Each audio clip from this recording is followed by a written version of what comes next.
Standard 3। आज हम लोग हिंदी के क्लास में आप लोग पाठ 2 में पढ़ाई जो किए हैं उससे जो सवाल जवाब आप लोग को दिया गया था उससे आगे भाषा बोध में आप लोगों को दिया गया है पर्यायवाची शब्द पढ़ने के लिए।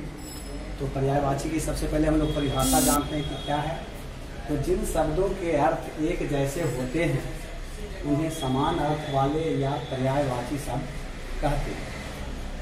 तो ये परिभाषा हुई पर्यायवाची शब्द की, या समान अर्थ वाले शब्द जो कहें समान अर्थ वाले शब्द भी कहलाएंगे या पर्यायवाची शब्द भी कहलाएंगे। तो ये दोनों में से कुछ भी हम कह सकते हैं। तो इसी के आधार पर यहाँ पर आपको दिया गया मैच करने के दिए गए शब्दों को उनके समान अर्थ वाले शब्दों से मिलाइए।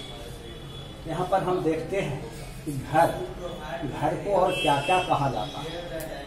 तो निशा रजबी नहीं कह सकते, नौकर दास भी नहीं कह सकते, घर को हम शक और शंका भी नहीं कह सकते। तो छूट गया क्या, आप लोग समझ रहे होंगे कि जो छूट गया है तो घर को हम लोग क्या कहते हैं, गृह और सदन कहते हैं। तो आप लोग यहाँ पर समझ रहे हैं कि अब हमको कहाँ मिलाना है।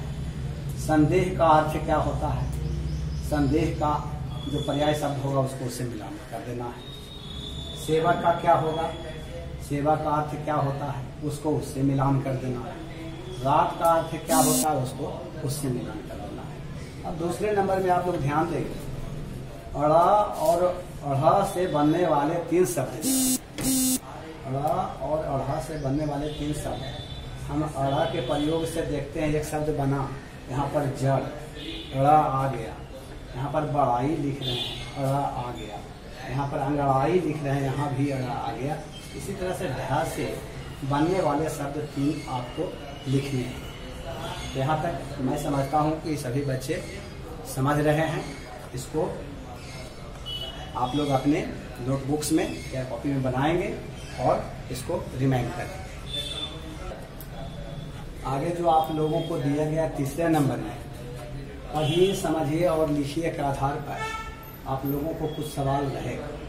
इसी तरह जैसे स हलंत जोड़ ब, स में हलंत लगने से ये आधा हो गया तो शावा संयुक्त बनेगा।